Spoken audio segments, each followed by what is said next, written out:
Hi, welcome back. Well, we're squeaking this in at the very end of the weekend here, and I had a little bit of an obstacle to get across because I had planned on doing the French film Endless Night. And to prepare for that, I watched the English film Endless Night, both of which were released in 1972. And then the site that I was going to watch Endless Night on, its server was down today. I hope that it comes back because 3 of the next 6 movies I was planning on watching are all on that site. And I don't know if it's going to come back or not. The site is kind of one of those too good to be true sites. I think it was legal, but I'm not positive. Anyway, I had to go into emergency mode here and pick a movie that didn't have a lot of background prerequisite movies for me to watch, as I call them. So I chose When Michael Calls, also known as Shattered Silence.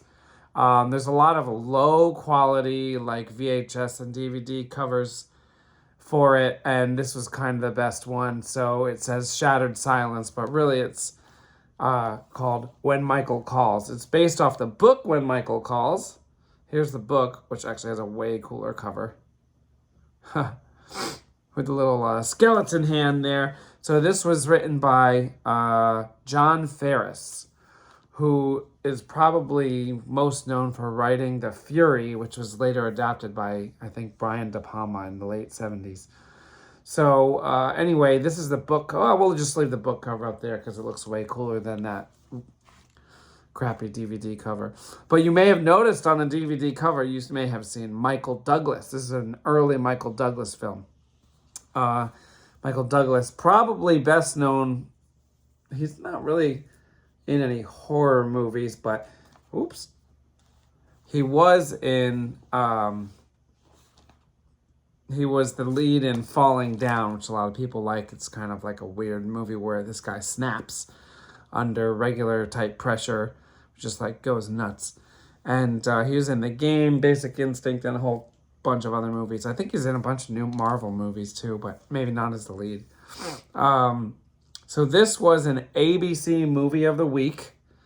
This is the 5th ABC movie of the week I've done for this channel. I did The House That Would Not Die, Crowhaven Farm, those were both 1970, Sweet Sweet Rachel from 71, and in 72, I've already done 2. We did The Night Stalker for January of 72, and now When Michael Calls is February of 72. Still have one more January movie, which is actually another ABC movie of the week. But that one features Olivia de Havilland, and I'm trying to watch some of her classic movies from the 40s and 50s before I do that one. So we're a little bit out of order here. James Bridges did the screenplay, and at this point, James Bridges was best known for being a writer on the Alfred Hitchcock Hour. He did 16 episodes of the Alfred Hitchcock Hour. So, what's this movie about? It's about this kid, Michael, who keeps making these phone calls, sort of. It's actually about Michael's aunt and her family. She has divorced her husband, but they have a kid. Husband shows up out of nowhere, I guess, and wants to hang out with the kid. And then the mom is a little bit, not so sure about that because it was unannounced. And then they get this phone call, and apparently it's Michael, except Michael is dead. So Michael is their nephew who had died in some kind of accident or something years earlier. Also in the picture, and this was kind of cool when they first introduce him, you think he's the mom's new boyfriend, but it's actually her older nephew. Now, that's Michael Douglas. So it appears that this nephew, Michael Douglas, who his name is Craig in the movie, he looks to be the same age as his aunt, which doesn't really make sense. but I guess that's possible. But anyway, all right. So this isn't real, like, this is borderline not a horror movie. Well, let me say this. I give it a 5 out of 10. Not great, but watchable. You know, the acting's all good. The story is whatever. It's not that good of a story. The music's decent, but, you know, it's a TV movie. You know, other than The Night Stalker, like, none of these TV movies from the early 70s are really any good. The Night Stalker was good, though. We need more like that. You know, they just, like, they can't really show anything. There's, like, minimal violence. You know, it's filmed with the intent of having commercials in it.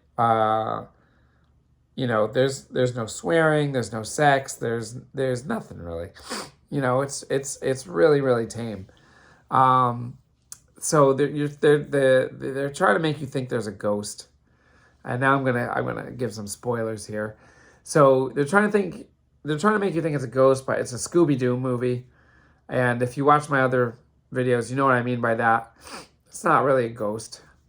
You can kind of figure that out, like, probably halfway through the movie. I was sure it wasn't a ghost, because they would have shown something supernatural, right? At the beginning, you think it might be a ghost. Michael has a weird voice, that's for sure. In fact, his voice is so strange that at first it's like off-putting and a little jarring, and then after Michael calls a few times, it's just accidentally funny. He talks like this.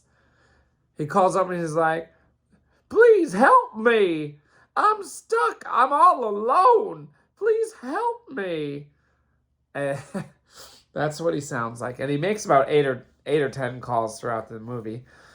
You don't see anyone who even might be Michael until the end.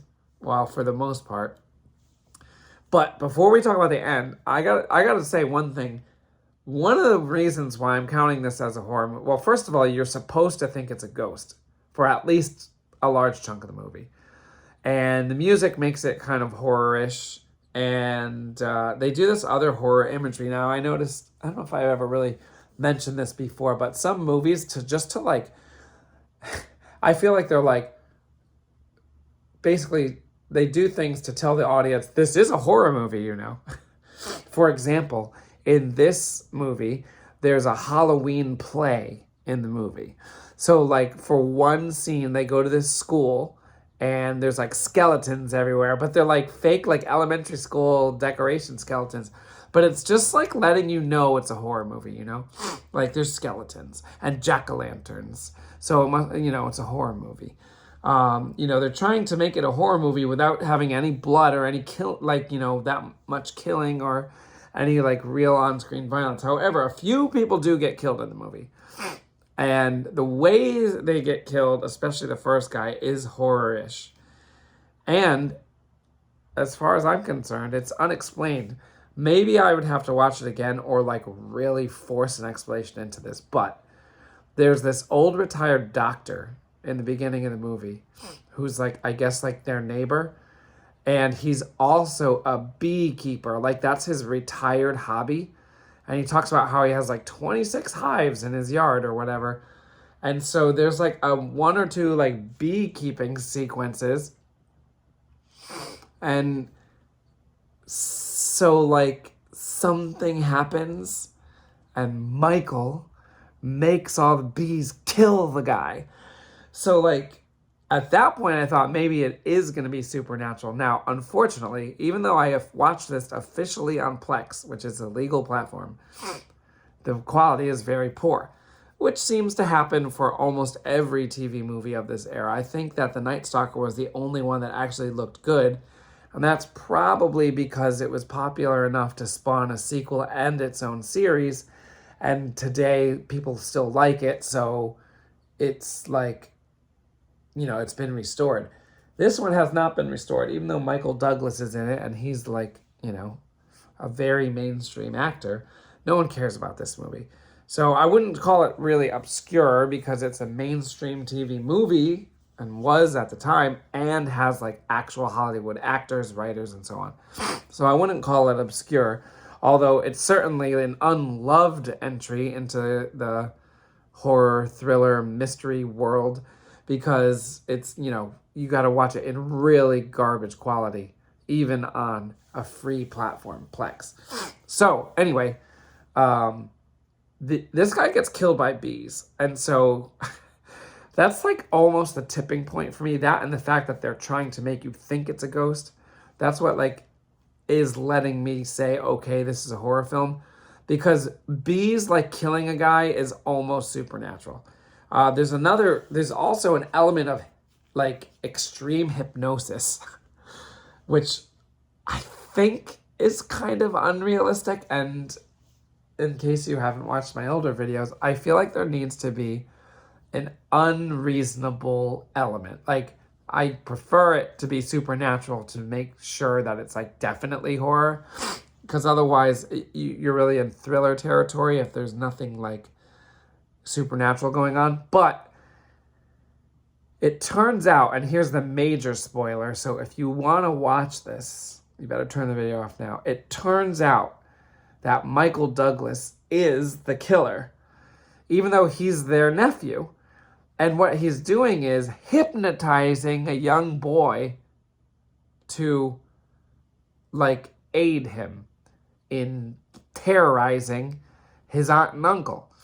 So the fact, also, by the way, he's a psycho, which is, not a supernatural idea, but he's a psycho, and he, like, snaps in and out of psychosis, and he has the ability to hypnotize a child and use him as his little assistant where the child has no idea what he is doing. So there's hypnosis, there's a bee killing, which doesn't make sense. Like, it doesn't make realistic, natural sense. There is this creepy voice.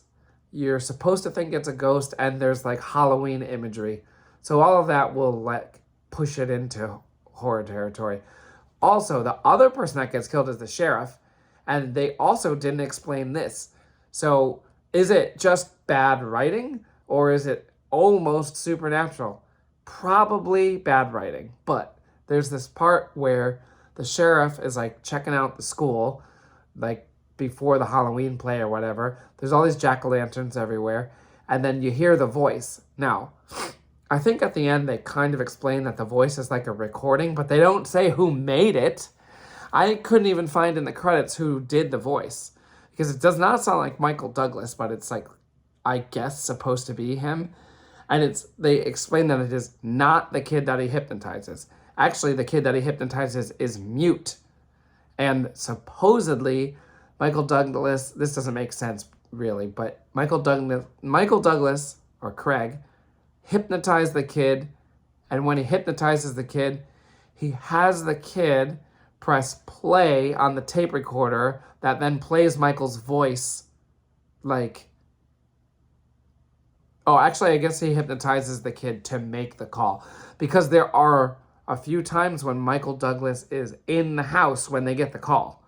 So it must be the kid calling, but he doesn't speak. He presses play on a tape recorder that supposedly Michael Douglas created. However, it is definitely not his voice. Well, I don't think it's his voice.